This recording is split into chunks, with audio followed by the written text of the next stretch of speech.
আব্বা কি কস ওই টিয়া দেও।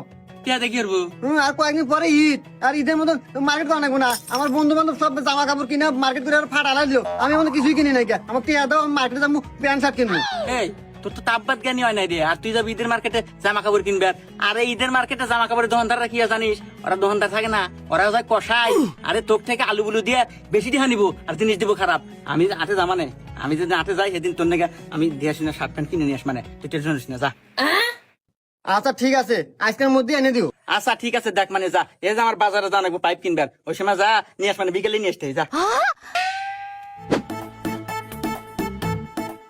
এগাদা সোহেল, তোর নাকি শার্ট আনছি, শার্ট নে। আব্বা শার্ট আনছো, দাও দাও দাও। হ্যাঁ নিয়ে আসলাম। তুই এক কাজ কর, তুই যা ভিতরে জানলা পরে আয়, দেখি কেবা মানালো আর লগা সাইজ ছোট বড় হচ্ছে কিনা এটাও দেখা যাবে নি। আচ্ছা আব্বা, আমি পরে আসতেছি।